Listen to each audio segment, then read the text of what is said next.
Mesdames et messieurs, bonsoir. Il est 19 h, c'est l'heure de vous informer. À présent, le titre. Plus de 140 civils massacrés en juillet dernier, tel est le résultat de l'enquête de l'ONG Human Rights Watch, publiée le mercredi après celui du Haut Commissariat des Nations Unies qui accuse le terroriste de l'AFC M23. Dans le cadre d'une tournée politique et humanitaire, le ministre belge des Affaires étrangères a rencontré le président Félix Tshisekedi tout en réaffirmant l'engagement de son pays, la Belgique, pour la paix et la stabilité en République démocratique du Congo. Et en santé, lutte contre l'épidémie de choléra, le ministre provincial de la Santé publique a lancé la campagne de vaccination contre les choléra en RDC en présence de plusieurs personnalités. Les détails dans ce journal.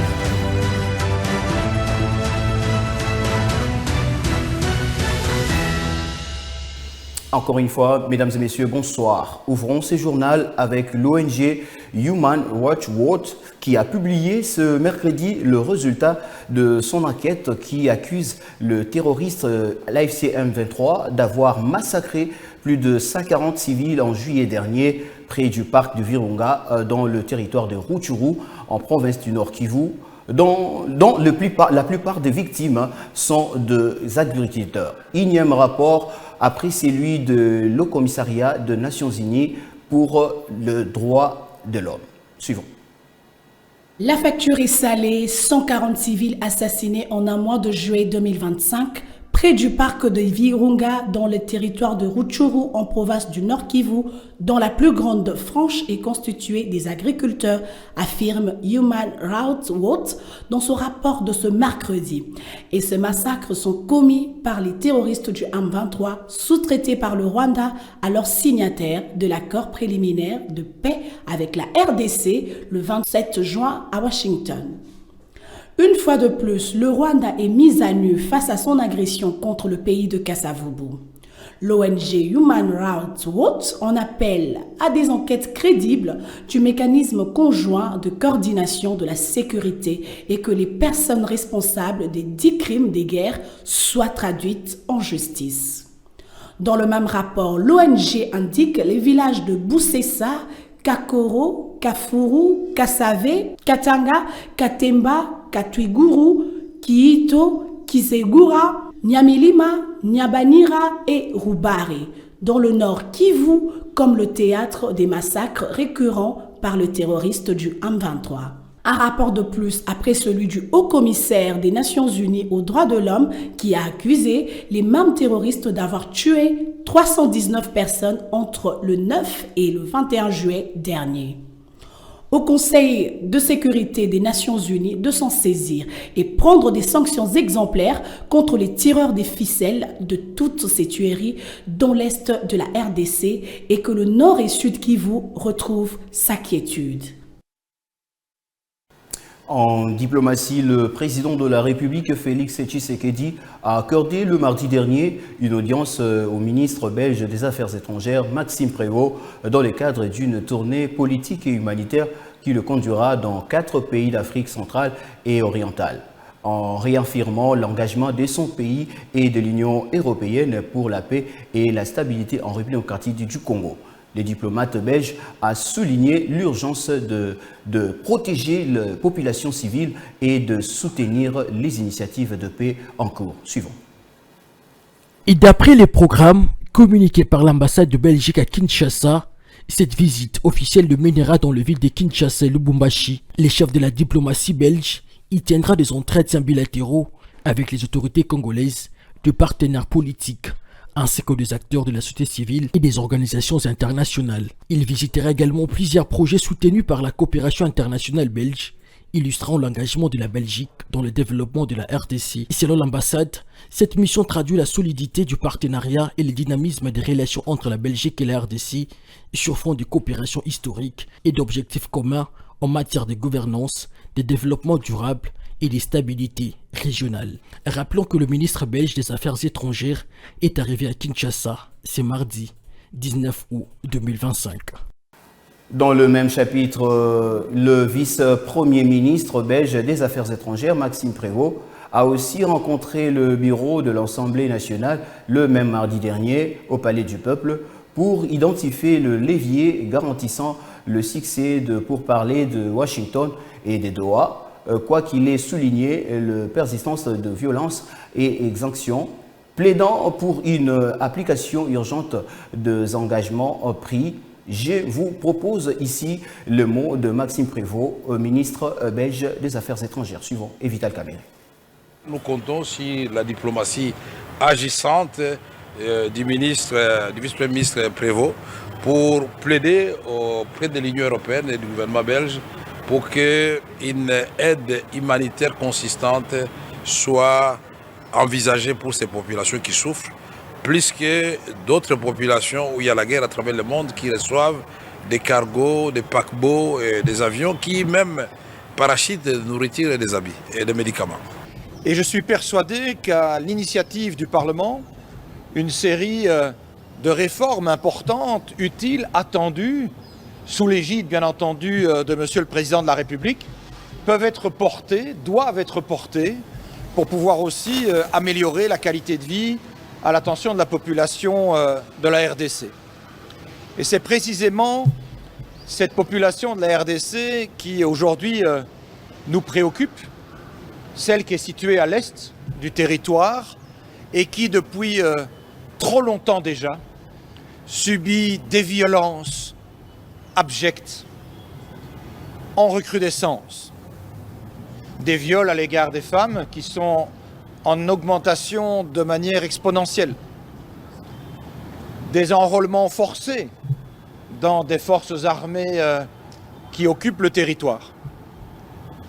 Cette situation a pu être dénoncée. Monsieur le Président a rappelé que la Belgique avait été aussi en pointe pour rappeler les principes inébranlables qui ont toujours fondé la diplomatie belge, que sont la défense du droit international, au rayon duquel on trouve aussi le droit humanitaire, le principe du respect de la souveraineté des États et de la défense de leur intégrité territoriale.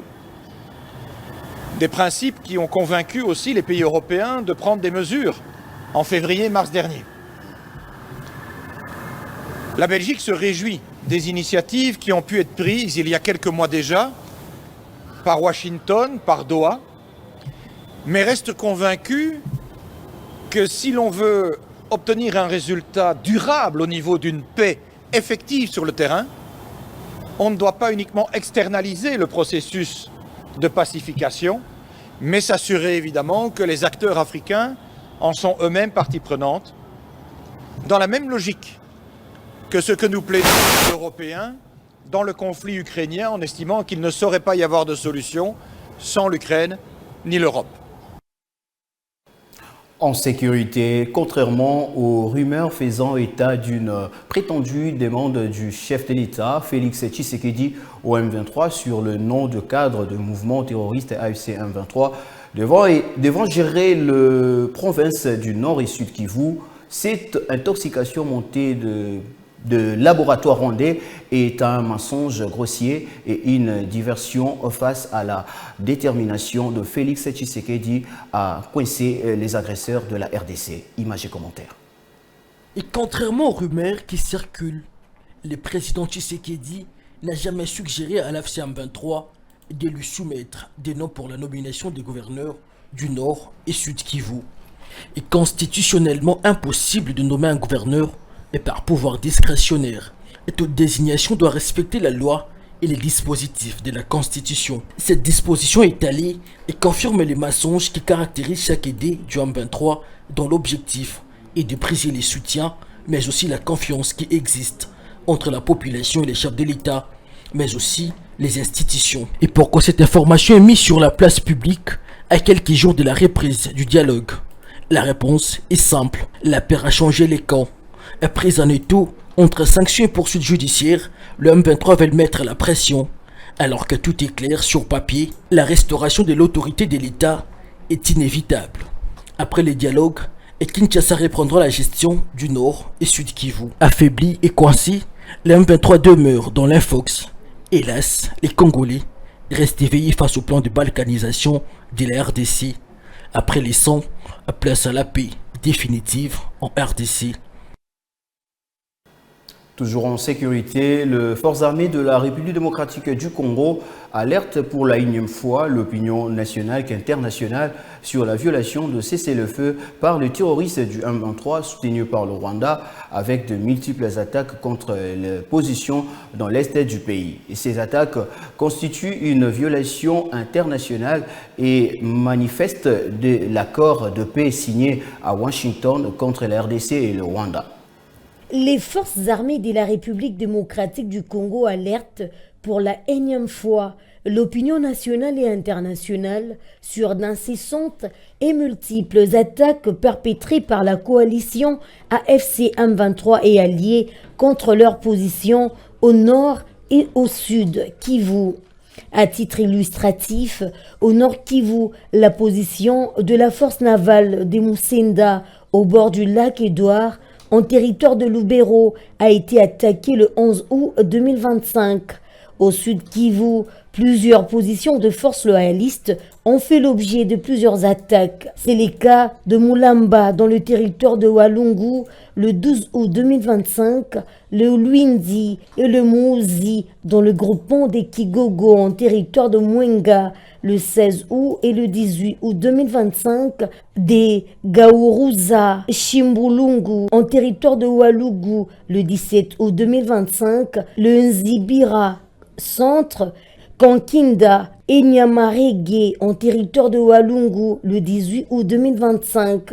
Ces attaques menées en violation flagrante et intentionnelle de l'accord de paix de Washington et de la déclaration des principes de Doha visent à saboter les efforts entrepris et à mettre à mal le différent processus destiné à ramener une paix durable dans la partie orientale de notre pays. Les forces armées de la République démocratique du Congo prennent les médiateurs américains et qataris en témoin face à ces violations récurrentes du cessez-le-feu qui non seulement compromettent le pourparler de paix, mais aussi et surtout sont à la base des tueries et de déplacements massifs des populations civiles.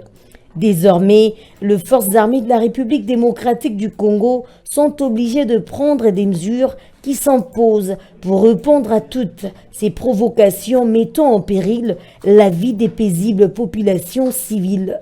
Fait à Kinshasa le 19 août 2025 et Kengebo Moussa Efomi Sylvain, général-major. Et comme je l'ai annoncé au sommaire, lutte contre l'épidémie de choléra, le ministre provincial de la Santé publique, Patricia Ngongo, a lancé le mardi dernier la campagne de vaccination contre le choléra depuis la maison communale de Ngiringiri en présence de plusieurs personnalités ainsi que représentants de l'Union africaine en RDC.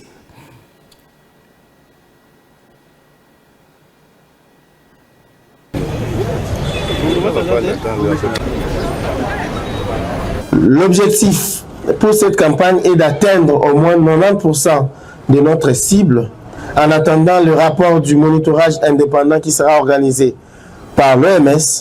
Le vaccin sera administré par voie orale en stratégie porte-à-porte, c'est-à-dire le vaccinateur passeront d'une maison à une autre et partout où les cibles se retrouveront pour le vacciner en vue de contribuer à réduire l'incidence. Cette campagne vise à offrir un accès équitable au vaccin en ciblant toute la population des zones de santé ciblées d'une année et plus.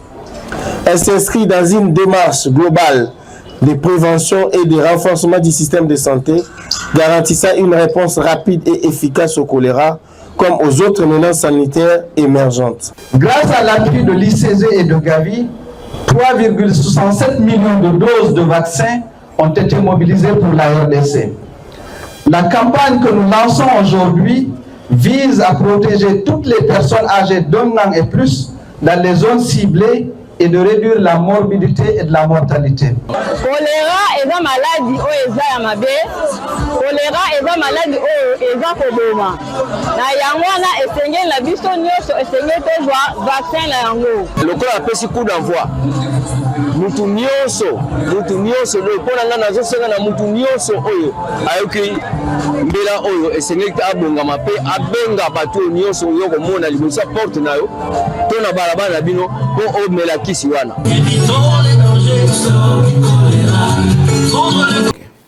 Parlons infrastructure, le ministre des Infrastructures et Travaux publics, John Banzalunda, a officiellement lancé le mardi dernier le paiement des indemnisations en faveur de personnes expropriées dans le cadre du projet de la rocade du Kinshasa. La cérémonie s'est déroulée dans la commune de Mongafula en présence de membres du gouvernement, élus et autorités locales. Suivons.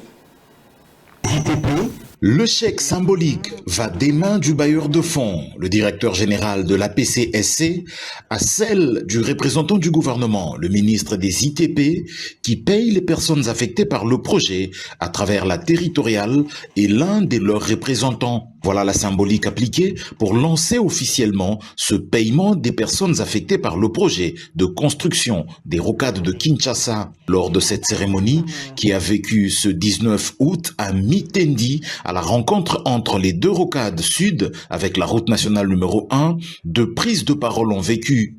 Oneige Nsele, ministre des Affaires foncières, a notamment salué le travail abattu par la commission interministérielle chargée de ces expropriations. Le ministre des Infrastructures et Travaux publics, John Banzalunda, est ferme. Personne parmi les expropriés ne sera laissé pour compte. Tous seront bien payés et à la juste valeur de leurs biens estimés par la commission. C'est ici pour moi l'occasion de rassurer les personnes affectées par les projets concernés par la conversion des titres que le ministère des Infrastructures et Travaux publics est pleinement disposé à les accompagner pour la réussite de ce projet historique. Sur terrain, certains des expropriés, conscients de l'urgence et de l'intérêt de ce projet, ont commencé déjà à casser par eux-mêmes leurs bâtisses. C'est le cas notamment dans la localité de Matumpu. En international, le président ukrainien Volodymyr Zelensky est retourné lundi dernier à la Maison-Blanche pour rencontrer son homologue américain Donald Trump dans le cadre de nouvelles discussions visant à mettre fin à la guerre en Ukraine. Plusieurs dirigeants européens se sont également rendus à Washington pour assister à la réunion quelques jours après que Donald Trump ait rencontré le président russe Vladimir Poutine, en Alaska lors d'un sommet qui n'a pas abouti à un cessez-le-feu. Quels sont les points essentiels? Les détails avec Racha Keke. Des longues journées de discussion entre les chefs d'État européens à la Maison-Blanche. La prochaine étape a été annoncée par Donald Trump, un tête-à-tête entre Vladimir Poutine et Volodymyr Zelensky. J'ai appelé le président Poutine et j'ai commencé à organiser une rencontre dans un lieu à déterminer entre le président Poutine et le président Zelensky. Après cette rencontre, nous aurons une réunion trilatérale. Selon les chanceliers allemands, cette rencontre pourrait avoir lieu dans les 2 prochaines semaines. Il s'agirait d'une étape majeure. Jusqu'ici, Vladimir Poutine refusait de rencontrer Volodymyr Zelensky malgré les demandes du président ukrainien. Nous sommes prêts à accepter n'importe quelle forme de rencontre au niveau des dirigeants, car c'est seulement à ce niveau que nous pourrons résoudre toutes ces questions complexes et douloureuses. Lundi, seules les garanties de sécurité ont été mises sur la table, mais l'épineuses question des territoires occupés par la Russie n'a pas été abordée durant la réunion. Elles inquiètent certains dirigeants européens qui doutent de la volonté de paix de Vladimir Poutine. Son objectif final, c'est de prendre le maximum de territoire, c'est d'affaiblir l'Ukraine et d'avoir une Ukraine qui n'est ou pas viable seule ou dans le giron russe. C'est à peu près évident pour tout le monde. Il ne doit y avoir aucune concession territoriale imposée à l'Ukraine. La demande russe que Kiev renonce aux parties libres du Donbass équivaut, pour mettre les choses en perspective, à demander aux États-Unis de renoncer à la Floride. Volodymyr Zelensky subit une pression croissante pour céder des territoires afin de mettre fin à la guerre alors que la Russie continue d'avancer dans l'est du pays. Avant la réunion à la Maison-Blanche, Donald Trump avait poussé l'Ukraine à renoncer à la Crimée occupée par la Russie depuis 2014. Mesdames et messieurs, ce journal est pratiquement fini. Je vous dis merci de l'avoir suivi et bonne suite de programmes sur les antennes de Copolis Télévision.